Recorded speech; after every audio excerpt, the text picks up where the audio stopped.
শনিবার আনুষ্ঠানিকভাবে উদ্বোধন হলো রাজ্যে প্রথম সাইবার ক্রাইম থানা। রাজধানীর অরুন্ধতী এই সাইবার ক্রাইম থানার আনুষ্ঠানিক উদ্বোধন করেন মুখ্যমন্ত্রী ডক্টর মানিক সাহা। 3 দিকে আন্তর্জাতিক সীমান্ত বেষ্টিত ত্রিপুরা, প্রেক্ষিতে ড্রাগ এবং মানব পাচারের করিডোর হলো রাজ্য। এক্ষেত্রে সুদৃঢ় করতে হবে নিরাপত্তা। বর্তমানে উচ্চ গতির ইন্টারনেটের যুগে রাজ্যে পুরোদমে এআই বা কৃত্রিম বুদ্ধিমত্তার ব্যবহার শুরু হলে এর নেতিবাচক প্রভাব বিষয়ে তৈরি থাকতে হবে আমাদের বলে এদিন অনুষ্ঠানে উল্লেখ করেন মুখ্যমন্ত্রী ডক্টর মানিক সাহা। আমাদের রাজ্যের 3 দিকেই বর্ডার এরিয়া এবং এমনও আছে যে এখানকার সিম নিয়ে বর্ডারের পাশের থেকে এখানের আরেকজনের সাথে কথাবার্তা বলে। বাংলাদেশের অবস্থা আমরা জানি এখন বর্তমান কি অবস্থা। তো সেই জায়গায় দাঁড়িয়ে আমাদের রাজ্যের জন্য খুব নিরাপত্তা যে ব্যবস্থা সেটা আরো সুদৃঢ় করা উচিত। আমি কালকে ডিজিপি সাহেবের সাথে কথা বলছিলাম। ত্রিপুরা একটা করিডোর, এখানে ড্রাগসের একটা করিডোর হয়েছে। গাঁজার থেকে আরম্ভ করে ইয়াবো ট্যাবলেট থেকে আরম্ভ করে বিভিন্ন বিষয়ে এখানে আসা যাওয়া এগুলো চলছে। তো সব বিষয় মিলে আমাদের যে ইন্টারনেটকে যোগ করে, আর এত ইন্টারনেট এখন এত স্পিড হয়ে গেছে, আর্টিফিশিয়াল ইন্টেলিজেন্স যখন শুরু হবে আরো স্ট্রংলি, তখন তো আরো ভয়ঙ্কর, তার ডিসঅ্যাডভান্টেজও আছে। এবং 5Gর সাথে যুক্ত হয়ে আমরা তো চাই যে জ্ঞান অর্জন হোক আরো বেশি বেশি করে, জ্ঞানের সাথে আরো যেসব সুপার জ্ঞানী ব্যক্তি আছেন ইন টার্মস অফ এই ক্রাইম, তাদের সাথে আমাদেরও কিন্তু সেই পর্যায়ে আমাদেরও ডেভেলপ করতে হবে। সাইবার ক্রাইমের সঙ্গে যুক্ত হচ্ছে টেরোরিজম, ভাইরাস এবং হ্যাকারের বিরুদ্ধে সচেতন থাকতে হবে আমাদের বলে এদিন জানিয়েছেন মুখ্যমন্ত্রী। ট্রান্সফর্ম এবং পারফর্মের উপর ভিত্তি করে কাজ করছে রাজ্য সরকার বলেও এদিন জানিয়েছেন মুখ্যমন্ত্রী ডক্টর মানিক সাহা। ক্রাইমের বিষয়ে কিন্তু আমাদের জোরদার আমাদের করতে হবে। বহুত আইন হয়েছে, পুরনো আইনগুলো যে বাতিল করা হয়েছে, এবং এই যে পারফর্মের যে সরকার, এটা মাননীয় প্রধানমন্ত্রীজি দেখিয়েছেন। ট্রান্সফর্ম অ্যান্ড পারফর্ম, আমরা ত্রিপুরা সরকার আমরা সেই কাজটা করছি। আমরা চাই যে ত্রিপুরার পুলিশের যে নাম হয়েছে সেটাকে আরো ভালো করে সেটা অক্ষুণ্ণ থাকুক।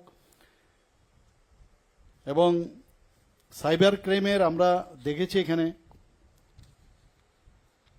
যে আমাদের ফাইট করতে হবে টেরোরিজমের উপরেও। টেরোরিজমের মানে সাইবারও কিন্তু এখন এই ক্রাইম টেরোরিজমের সাথে যুক্ত হয়েছে, সেগুলোর দিকে আমাদের নজর রাখতে হবে।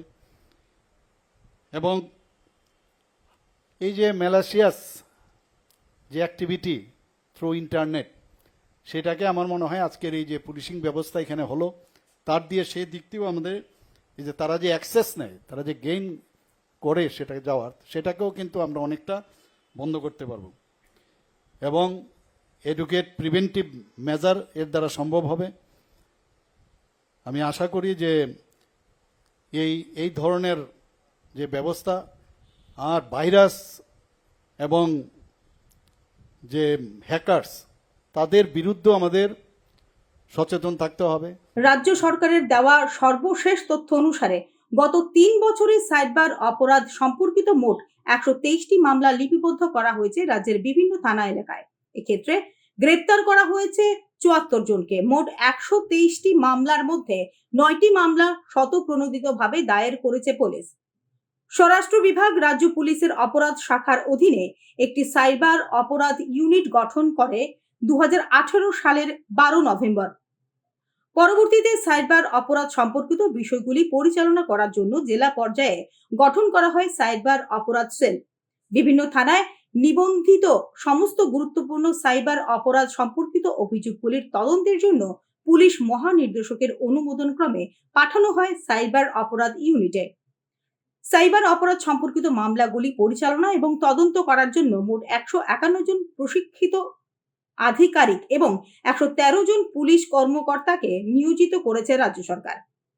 ন্যাশনাল সাইবার ক্রাইম রিপোর্টিং পোর্টালের সাথে সহযোগিতায় হ্যাক করা ব্যাংক অ্যাকাউন্টগুলি মুক্ত করতে, জালিয়াতি তহবিল পুনরুদ্ধার করতে, সোশ্যাল মিডিয়ার আপত্তিকর পোস্ট অপসারণ করতে এবং সাইবার অপরাধ সম্পর্কিত অভিযোগ দায়ের করতে গুরুত্বপূর্ণ ভূমিকা পালন করে সাইবার ক্রাইম সেল। এবার তাতে যুক্ত হলো সাইবার ক্রাইম থানা। রাজ্যের প্রথম এই সাইবার ক্রাইম থানা নির্মাণ করতে ব্যয় করা হয়েছে প্রায় 5 কোটি টাকা। Bureau report, news now.